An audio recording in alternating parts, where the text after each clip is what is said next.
Boa noite a todos. É sempre uma grande alegria podermos nos reunir em nome do Mestre Nazareno, nosso doce amigo Rabi da Galileia, e da nossa doutrina espírita que é tão consoladora. Todos nós que passamos nossas experiências nesse mundo, nossas situações de provas, de dores, de alegrias, tantas situações que às vezes nos desafiam. Quando nós nos dirigimos a qualquer instituição religiosa, quando nós nos dirigimos à casa espírita, nós não nos encaminhamos para cá sós. Certamente está conosco nosso anjo guardião, trabalhadores também, alguns que têm autorização responsáveis pela nossa reencarnação, e alguns espíritos familiares que têm autorização de participar conosco em alguns momentos de oração, de confraternização, em nome da Boa Nova e da doutrina espírita. Então, quando nós nos reunimos assim, como o Paulo já falou muito bem, não é somente nós, tem mais gente, gente muito amada, muito querida, mas as falanges de trabalhadores espirituais, os trabalhadores da casa espírita e tantos outros que trabalham simplesmente numa colaboração, independente da religião, independente da filosofia, do credo, em nome do Mestre e da caridade à humanidade. Então isso é uma festa espiritual, que Jesus permita, que a mãe do Mestre permita, ela que nos mostra Jesus, que o nosso coração se abra, a nossa mente, para essas reflexões simples que nós trouxemos no ensinamento do Mestre. Bem, o nosso tema hoje é uma parábola que Jesus nos ensinou. Então eu vou pedir para os amigos que vamos viajar lá para aquele tempo da Galileia. Imaginar o Mestre, aquela sua figura imponente que botava medo em alguns e atraía outros. Alguns olhavam e já se apaixonavam, outros ficavam temerosos, outros queriam confrontar, conforme as situações sociais da época. Então vamos nos imaginar lá e vamos ouvir essa parábola imaginando saindo da boca do Mestre, que é essa palavra do servo impiedoso. Essa parábola está em Mateus, no capítulo 18, de 21 a 35. Então o Mestre estava em alguns lugares específicos das cidades que ele pregava e a população era atraída por ele. Alguns momentos estavam os discípulos, nos ensinamentos mais íntimos para aquele grupo de trabalho dele, aquela equipe de trabalho, e em outros momentos tinha mais pessoas. E nesse momento desse ensinamento, então aproximou-se Pedro, que eu acho que talvez seja mais parecido conosco, talvez mais endurecido o coração, mais sisudo, mais talvez rústico nas ações, às vezes no trato social com o outro. Pedro se aproximou de Jesus e perguntou: Senhor, quantas vezes deverei perdoar o meu irmão quando ele pecar contra mim? Até 7 vezes? Jesus respondeu: eu digo a você, não até 7, mas até 70 vezes 7. Por isso, o reino dos céus é como um rei que desejava acertar contas com os seus servos. E então Jesus, ouvindo primeiro o seu discípulo amado, ele fala de uma parábola. E é interessante quando Pedro pergunta até 7, que 7 é um número assim, usado pelas religiões antigas do Oriente, é um número bem usado na Bíblia também. Por exemplo, na Bíblia, que Deus criou o mundo em 7 dias. Então é um número que sempre os judeus também se remetiam. Então até 7 vezes seria um número significativo para eles. Então Jesus vai trazer a parábola. Um senhor começou o acerto. Foi trazido à sua presença um servo que lhe devia uma enorme quantia. Como esse servo não tinha condições de pagar ao seu senhor ordenou que ele, sua mulher, seus filhos e tudo que ele possuía fossem vendidos para pagar a dívida.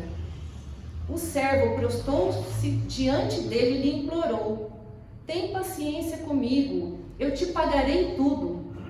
O senhor daquele servo teve compaixão, cancelou a dívida e o deixou ir. Mas quando esse mesmo servo saiu, encontrou um de seus conservos, que lhe devia 100 denários. Agarrou-o e começou a sufocá-lo, dizendo: paga-me o que me deve. Então o seu conservo caiu de joelhos e implorou-lhe: tenha paciência comigo e eu pagarei a você. Mas ele não quis. Antes saiu e mandou lançá-lo na prisão, até que pagasse a dívida. Quando os outros servos companheiros dele viram o que havia acontecido, ficaram muito tristes e foram contar a seu servo tudo o que havia acontecido. Então o Senhor chamou o servo e disse: servo mau, cancelei toda a sua dívida porque você me implorou.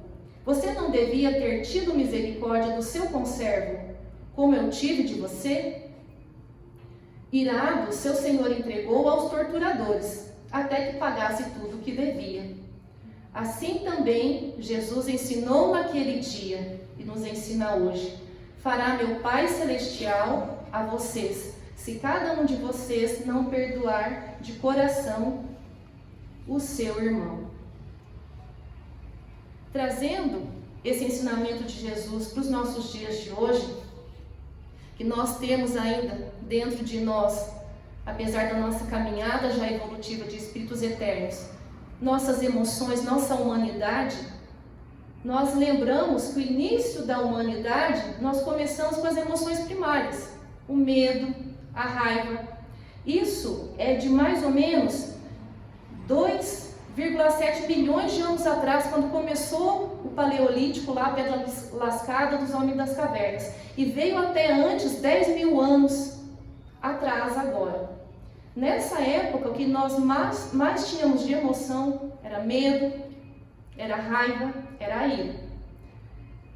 Com a evolução da humanidade, começou a se trazer as outras emoções, a gente conseguir sentir isso. Quando Jesus veio, ele ensinou, mesmo naquela época rude, né, o amor. Então o amor tem mais ou menos 2000 e poucos anos, vamos pensar assim. Se nós estamos reencarnados, né, como a doutrina espírita nos ensina, várias encarnações, nós temos muito mais prática nas emoções primárias, do medo, da raiva, da ira, do que na prática ainda das emoções mais elevadas, do amor, da caridade, da misericórdia, como é a parábola de hoje que Jesus nos ensina. Vou pedir para os amigos para a gente fazer um simples exercício psicológico. Vocês fechem o olho por um minutinho e imaginem na mente de vocês. Imaginem. Respira com calma, relaxa um pouquinho, imagina. Quantos afetos eu tenho hoje? Quantas pessoas que eu tenho um laço de amor? Da minha família, amigos, do meu trabalho, alguma pessoa que não é uma pessoa de sangue, mas é como se fosse um irmão, uma irmã espiritual. Quantos afetos eu me lembro neste momento que eu já tenho hoje, que eu amo, que eu sinto uma emoção que me lembra, remete ao amor. Pensaram? Podem abrir o olho, por favor, para ninguém cochilar. Não. Esses afetos cabem em uma mão, a quantidade. 5 unidades, 5 pessoas, cabem 2. Agora vamos fazer um outro exercício rápido. Fechem o olho mais uma vez, por favor. Vamos fazer esse exercício para nos conhecer melhor. Quantos desafetos? Aquela pessoa que eu tenho alguma coisa que está meio engasgado, ou que eu fiz para ela, estou com culpa, ou que me fizeram. Quantos desafetos eu tenho hoje? Eu me lembro agora neste momento. Desafetos encarnados que caminham próximo a mim, ou que eu já tive convivência. E quantos desafetos, talvez já desencarnados no plano espiritual? Podem abrir o olho, por favor. Os desafetos cabem numa mão? Em 2? Quem tiver mais de 2, por favor, procura ali um atendimento fraterno, um atendimento psicológico, profissional, que é mais fácil também, né, de trabalhar as emoções. Só para a gente imaginar, por mais que a gente tenha reencarnações ainda nessas emoções mais antigas, a gente tem pouco tempo ainda nas emoções do amor, mas nós temos afetos profundos. Tem um livro, Angústia e Paz, que não é novo, é de 1960. Era de um padre, Fulton Sheen. E naquela época ele já falava de ansiedade e depressão, que hoje nós temos esse mal do século que é mundial. Ansiedade, depressão, suicídio, em várias idades. E nessa época ele já falava que Deus é o psiquismo dentro de nós, a força dos nossos braços e pernas, a força de nossos ombros para carregar o nosso próprio fardo e auxiliar o próximo a carregar também. Então, quando nós pensamos nesses sofrimentos, nisso que às vezes alguém nos causa essas emoções, que nós tenhamos essa coragem, né, de carregar o nosso fardo e também ajudar o outro a carregar. Então, o que Jesus nos quis ensinar com essa palavra? Uma coisa bem simples, em uma palavra: ame, né? Perdoe. Não importa se te façam a mesma coisa que te incomoda, não 7, mas 70 vezes 7. Mas o que o Espiritismo nos ensina? O que nós podemos lembrar? Quando tem naquela parte ali que ele fala assim, no final da parábola: para que você não seja entregue aos soldados, que te coloquem no cárcere e você não saia de lá até que pague até o último centavo que você deve. Quando a gente lembra assim, que para nós encarnarmos, com certeza, nós construímos na nossa história evolutiva coisas boas e experiências também negativas. E com certeza os trabalhadores espirituais que programaram a nossa reencarnação aliviaram bastante a nossa conta, para que hoje a gente suportasse algumas provas, algumas melhorias. E se às vezes nós esquecemos por alguma situação difícil e cobramos muitas vezes das outras pessoas, se nós temos ainda aqueles desafetos espirituais de outros tempos, em alguns momentos da nossa vida, que também é natural da nossa evolução, eles nos enxergam. E o que o Espiritismo nos ensina? Que podem vir como obsessões mais simples, ou fascinação, ou até subjugação. Então isso a gente tem no livro dos médiuns, várias coisas que nos ensinam toda essa parte também dessa importância desse exercício psicológico do perdão e do amor, para que a gente tenha essa saúde não só emocional, mas espiritual, para que a gente não tenha também essas cobranças dos cobradores espirituais, e para que quando aconteça o nosso desencarne, a gente não fique num lugar ainda de sofrimento, de cobrança, que a gente já possa ir para outros lugares onde há paz, equilíbrio e trabalho com Jesus, que a nossa vida é trabalho com Ele, aqui no mundo espiritual. Quando nós falamos também dessas dificuldades, eu lembrei da pérola, e que nós somos um oceano ainda do nosso espírito, nós mal começamos a nos conhecer. Nós conhecemos o que nós vemos, o exterior, mas dentro de nós ainda a gente se conhece pouco. A gente está no começo desse exercício. E todo mundo sabe, da pérola, que é uma coisa muito valiosa, no nosso mundo, é muito rara, muito valiosa. Só que para que a pérola seja produzida, a ostra que está lá dentro, entra alguma coisa dentro dela que a incomoda muito, que causa dor, que a faz sofrer. E como ela não consegue expulsar aquilo de uma forma rápida, ela vai tentando envolver aquilo com algumas substâncias que ela tira dela mesma, que ela mesma vai produzindo, mas através do incômodo, através de uma dor. E através disso, pode ter dentro dela grãos de areia, parasitas, pedaços de coral ou rocha, e ela vai produzindo uma substância que vai envolvendo aquilo que a incomoda, que vai envolvendo aquilo que incomoda e até que transforma na pérola. Algumas ostras, quando são encontradas com uma pérola, tem uma pérola. Algumas ostras têm várias. Eu acredito assim, fazendo uma analogia com a nossa evolução. Se a gente acredita que a nossa vida tem um objetivo, tem um planejamento, tem um porquê, tem as nossas dificuldades que nós passamos, momentos de alegria e momentos de dor, momentos de motivação e momentos que nos sentimos esmagados, que parece que aquela noite do Espírito não vai ver o sol nascer no outro dia. Então, essas dificuldades, conforme nós enxergarmos e trabalharmos, podem se tornar, já estão se tornando em nós essas pérolas do Espírito. Mas vai depender disso que o Mestre ensinou lá 2000 anos atrás, né? Perdoa o seu devedor. Se foi perdoado tanto de você, faz um esforço e perdoa também. Envolver essa coisa que nos incomoda, que nos machuca, com o que nós temos de melhor, que seria o que o Espiritismo nos ensina. Oração, um bom pensamento, né? Não desejar o mal, e isso vai envolvendo o que nos incomoda. Jesus também está, ora pelos seus inimigos, né?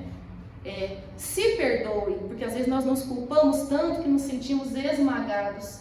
Hoje em dia tem tantos adolescentes que às vezes sentem tanta culpa que se autoagridem, que querem cometer suicídio. Então, nós ainda carregamos tanta culpa nesse mar do Espírito que nós mal começamos a conhecer.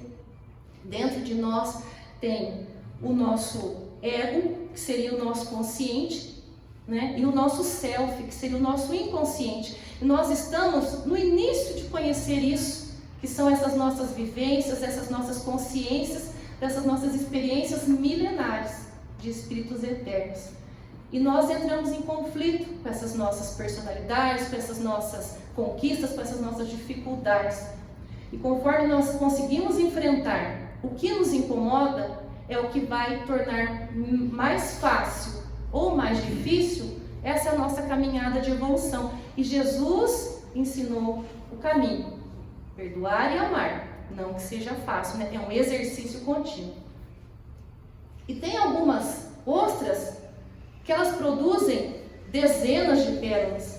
Comparando conosco, né? Acho que poderia trazer assim, aquela pessoa que consegue às vezes tentando desenvolver, né? Mais esses dons, essa caridade, amor, perdão, tolerância, compaixão, seria esses que conseguem produzir mais pérolas, que estão com o objetivo mesmo, conscientes da reencarnação e desse trabalho de melhoria espiritual, que é o nosso trabalho, que todos nós somos convidados pelo Mestre Jesus. Para finalizar o nosso tema, eu gostaria de contar uma história bem simples do Raul Teixeira. Raul Teixeira é palestrante, escritor espírita. Eu vou ler a frase dele aqui primeiro. Confia na ação e no poder da luz que o Cristo representa e segue com entusiasmo para a conquista de ti mesmo, guardando-te em equilíbrio, seja qual for ou como for cada um dos seus dias. O nosso passado nós temos que olhar com gratidão, não podemos mudar. O nosso futuro, nós temos que ter esperança de dias melhores, por mais que a gente ache que a coisa está feia, né? Esperança de dias melhores e a certeza que somos espíritos eternos. Se os nossos amores já foram primeiro, vamos nos reencontrar, fazer outros planejamentos.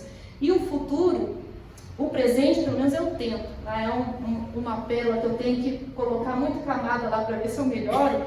É a gente construir no dia a dia a alegria de viver. Que é fácil a gente ter alegria de ver se não tiver problema, né? Se a gente tiver alguns problemas, a gente vai ficando meio depressivo, meio triste, também é natural da nossa humanidade. Mas depois a gente, anima de novo. Ora, vem no centro, ama um passo, conversa com o amigo, toma frutificado, né? E sempre nesse trabalho da conquista diária da alegria de viver. A história então do Raul Teixeira. Essa história está no seminário, eu anotei aqui para passar para vocês o nome. O amor em nossas vidas, na parte 2 do seminário.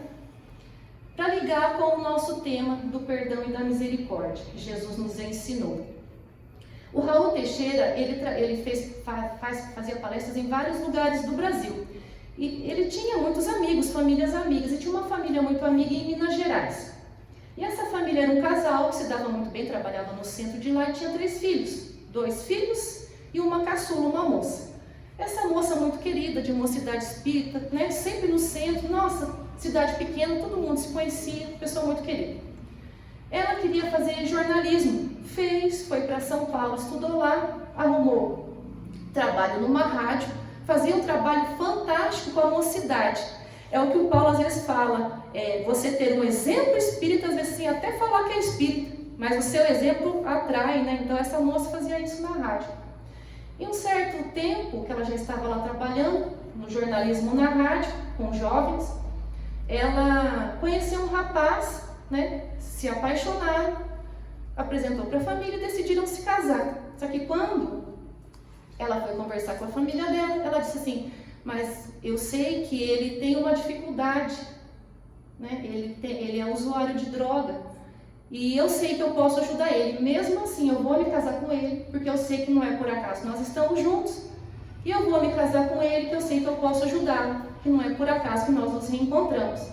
E a família espírita concordou. Viveram um tempo muito bem, alguns anos.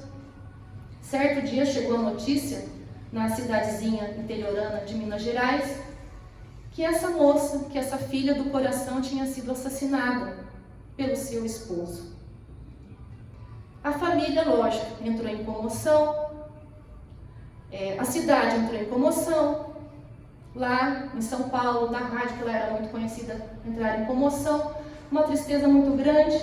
E essa família espírita, que trabalha dentro do centro até hoje, trabalham lá em Minas Gerais, dentro do centro, se reuniram, o casal e os dois moços oraram e decidiram que iam fazer dali para frente, naquela dor que eles foram apanhados pelo assassinato da filha pelo seu esposo. Enquanto o pai e os dois filhos foram para São Paulo tratar dos trâmites do velório, de como seria o sepultamento que viria para Minas Gerais, a mãe foi à prisão. O moço estava numa crise devido às drogas, foi preso, né? Os vizinhos chamaram, foi preso em flagrante. E a mãe foi chorar a morte da sua filha do coração, junto com o esposo na cadeia, assassino da sua filha. Ele, ainda transtornado pela culpa, pelo desespero, choraram juntos. Depois de um tempo, todos os finais de semana, gente, é uma história real, todos os finais de semana, o casal, às vezes os filhos, iam à cadeia visitar o genro assassino. Iam visitar. Depois de alguns anos, por boa conduta, ele conseguiu sair da cadeia. Os pais da sua esposa assassinada chamaram esse moço para morar com eles em Minas Gerais. Ele foi morar com eles em Minas Gerais. Levaram ele para o centro.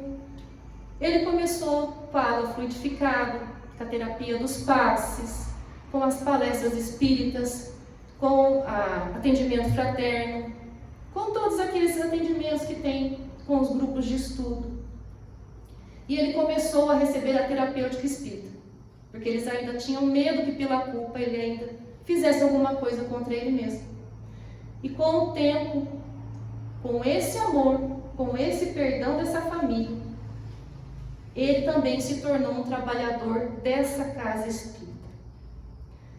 Essa história que eu já ouvi nessa palestra há alguns anos me tocou profundamente, que para chegar num perdão, num amor nesse nível, é o amor do Cristo, né? A gente nem imagina e nem quer imaginar passar por uma situação dessa. Não sei se aqui algum dos amigos chegaram a uma situação próxima dessa.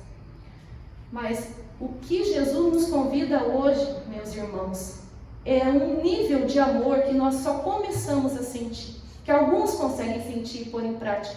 É essa boa nova viva no dia a dia. E para nós finalizarmos então com essa história do Raul Teixeira e desse perdão na prática, vamos voltar para os braços do Mestre. Vamos fazer a nossa oração final, nos preparando para o passe, lembrando que toda vez que nos reunimos em nome do Mestre, da sua boa nova, Ele está conosco, Ele caminha entre o povo, Ele irradia a sua presença onde Ele quiser, né? Ele é o governador da terra, Ele exemplificou esse perdão nesse nível, né? Maria, sua mãe, exemplificou esse perdão à humanidade nesse nível, de perdoar quem matou o seu filho. Quando eu vi essa história, eu lembrei de Maria, que também perdoou quem matou o seu filho. Então é esse Jesus que eu quero pedir para os amigos imaginarem agora, na certeza que Ele está conosco.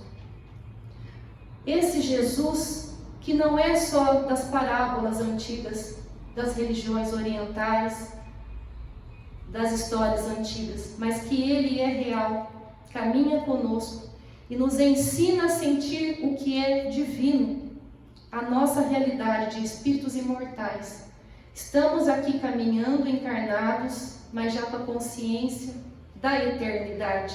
Vivemos a nossa eternidade desde agora e somos convidados hoje, todos os dias, a exercer o perdão, a misericórdia e tudo que o Mestre nos ensinou. Ó Mestre Jesus, neste momento, te agradecemos pela sua presença em nosso meio.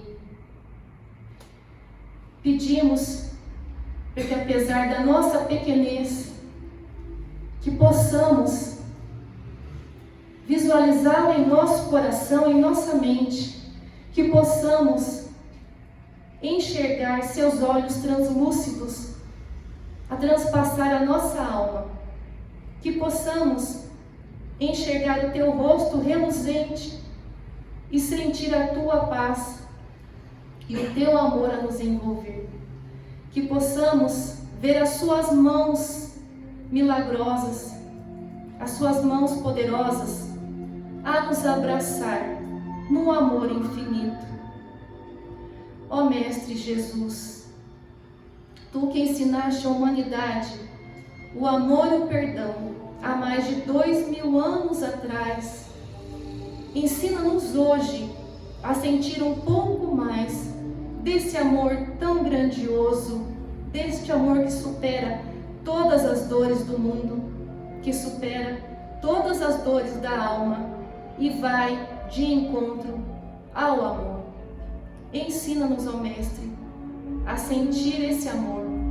Ensina-nos, ó Mestre, a sermos misericordiosos conosco mesmos, com as nossas culpas e também com todos aqueles que estão à nossa volta. E abraçados ao teu coração, abraçados junto a ti, sentindo o teu amor, a tua presença, tu que és o sol das nossas almas, a luz das trevas do nosso ser, a luz que aquece e dá vida ao nosso coração em dores. Mestre, nos dê gratidão pelo que já passou, nos dê esperança de dias melhores e a certeza da imortalidade da alma, mas nos ensine hoje a cultivarmos dentro de nós e nos nossos atos a alegria de viver, e que possamos ser essa página viva do teu Evangelho, que possamos sentir o teu amor e transmitir o teu amor a todos que estejam à nossa volta. E abraçados ao teu coração amoroso, juntos elevamos em um só pensamento, em uma só voz a Deus, nosso Criador, a oração que tu mesmo nos ensinastes e que nos conclama a perdoar o nosso irmão, a oração do Pai Nosso. Pai nosso que estais nos céus, santificado seja o vosso nome, venha a nós o vosso reino, seja feita a vossa vontade, assim na terra como no céu. O pão nosso de cada dia dai-nos hoje, perdoai as nossas ofensas, assim como nós perdoamos a quem nos tem ofendido. Não nos deixe cair em tentação, mas livra-nos de todo mal. de toda perturbação, pois teu é o reino, o poder e a glória para todos sempre. Que assim seja, graças a Deus.